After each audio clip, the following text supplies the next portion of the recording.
Halo semuanya, kami di sini akan menjelaskan mengenai fasisme. Kami yang beranggotakan Mudi Mauludi dan Givani Widasputri dalam mata kuliah Filsafat Ilmu. Kata fasisme berasal dari kata Italia fascio, bentuk jamaknya fasci, yang berarti ikatan. Selain itu, bisa juga berasal dari kata vasques, rumput atau akar yang dililitkan mengelilingi sebilah kapak, yang merupakan simbol kekaisaran Romawi kuno untuk otoritas hukum. Simbol rumput atau akar yang melilit menunjukkan makna terbentuknya kekuatan lewat persatuan. Kalau hanya sebatang ranting kecil akan mudah dipatahkan, sementara kalau sebundel akan sulit untuk dipatahkan. Fasisme merupakan sebuah ideologi atau gagasan akan kondisi masyarakat yang dipimpin oleh kekuasaan tunggal berbasis militer, yang menolak adanya kaum oposisi dalam pemerintahannya, di mana kepentingan negara menjadi prioritas utama di atas kepentingan individu atau kelompok apapun. Selanjutnya, ada akar-akar filsafat fasisme yang bisa dilacak dalam pemikiran-pemikiran seperti Plato, Aristoteles, Hegel, dan lain-lainnya. Buku Mein Kampf ini menceritakan perjuangan Hitler dari sebelum ia memegang kekuasaan, sedangkan Doctrine of Fascism memuat prinsip-prinsip fasis dan menggambarkan fasis model Italia. Berikutnya adalah tujuan fasisme secara umum, yaitu membuat individu dan masyarakat berpikir dan bertindak seragam. Para fasisme menggunakan kekuatan dan kekerasan bersama semua metode propaganda, bahkan genosida untuk mencapai tujuannya. Hayes, Epstein, dan Bracher dalam Kristeva 2010 bahwa doktrin fasisme memiliki 4 fondasi dasar, yaitu 1. Gagasan mengenai superioritas ras. Gagasan Goebbels mengenai hierarki ras, yang tertinggi adalah kulit putih, kemudian kulit kuning, dan terakhir kulit hitam. Yang kedua, ada antisemitisme. Mitos ras itu melahirkan sikap-sikap kebencian terhadap ras lain, khususnya Yahudi. Yang ketiga, ada totalitarianisme. Fasisme tidak hanya meliputi suatu sistem organisasi politik atau pemerintahan, melainkan juga keseluruhan kehendak, pemikiran, dan perasaan suatu bangsa. Yang terakhir, ada mitos sentralisme pemimpin. Di Jerman, zaman Hitler, ada mitos bahwa segala keputusan politik adalah hak dan kewenangan tunggal sang Führer. Fasisme juga memiliki atribut-atribut yang sangat melekat dalam penerapannya, yaitu menolak adanya kebebasan berpendapat, menolak kebebasan pers, menolak kebebasan individu, menolak kesetaraan individu, dan menolak segala bentuk kerjasama dengan negara lain. Selanjutnya, ada ciri-ciri fasisme.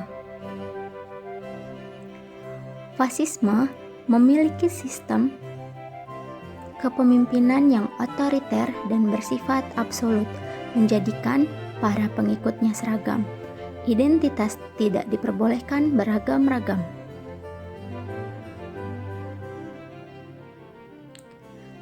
Gerakan militerisme diutamakan sebab fasisme selalu berpikir bahwasannya musuh berada di mana-mana di luar negara maupun di dalam negara, sehingga menurut mereka negara selalu dalam keadaan bahaya.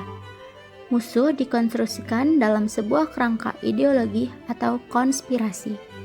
Lalu, fasisme juga memiliki beberapa sifat, yaitu pertama adalah rasisme. Rasisme juga diartikan sebagai paham diskriminasi suku, agama, ras, golongan, ataupun ciri-ciri fisik umum untuk tujuan tertentu. Dan yang kedua, ada militerisme.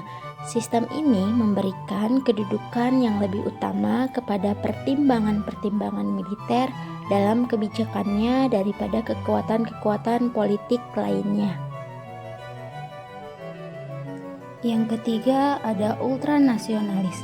Ultranasionalis adalah sikap membanggakan suatu negara secara berlebihan sehingga sangat merendahkan negara yang lainnya, sehingga mudah sekali memancing pertengkaran atau peperangan. Dan yang terakhir ada imperialisme. Di sini arti dari menguasai tidak berarti merebut dengan kekuatan senjata, tetapi dapat dijalankan dengan kekuatan ekonomi, kultur, agama, dan ideologi dengan paksaan. Dan menurut Ebenstein, unsur-unsur pokok fasisme terdiri dari 7 unsur, yaitu: pertama, ketidakpercayaan pada kemampuan nalar.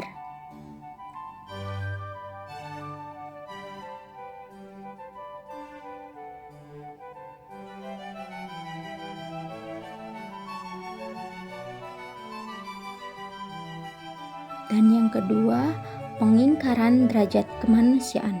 Bagi fasisme, manusia tidaklah sama.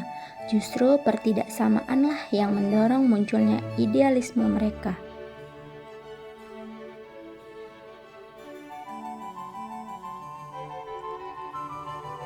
Ketiga, kode perilaku yang didasarkan pada kekerasan dan kebohongan.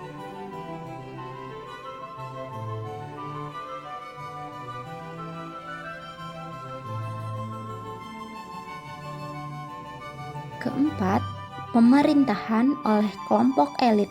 Dalam prinsip fasis, pemerintahan harus dipimpin oleh segelintir elit yang lebih tahu keinginan seluruh anggota masyarakat. Kelima, totalitarisme. Untuk mencapai tujuannya, fasisme bersifat total dalam meminggirkan sesuatu yang dianggap kaum pinggiran.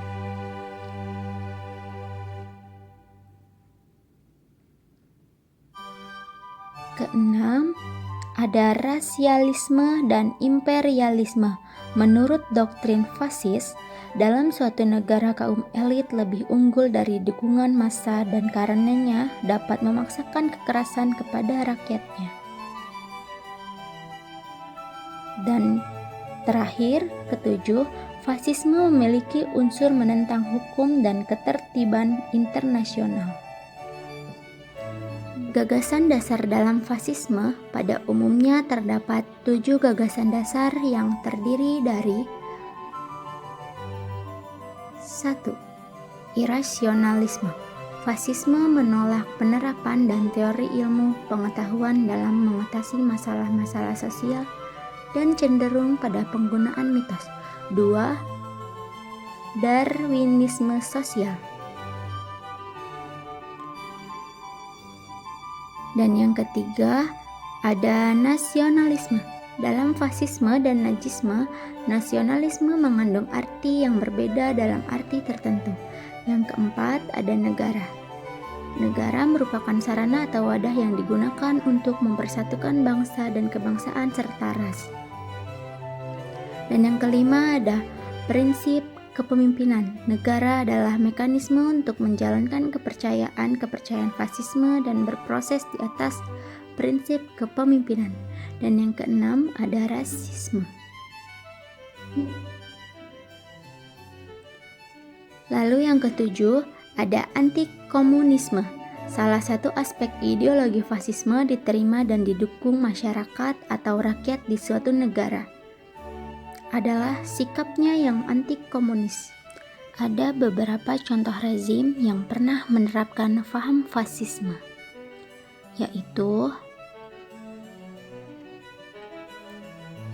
Italia dalam pemerintahan Benito Mussolini, Portugal dalam pemerintahan Oliveira Salazar, Jerman dalam pemerintahan Adolf Hitler, Spanyol dalam pemerintahan Francisco Franco, Argentina dalam pemerintahan Juan Perón, dan Chili dalam pemerintahan Augusto Pinochet.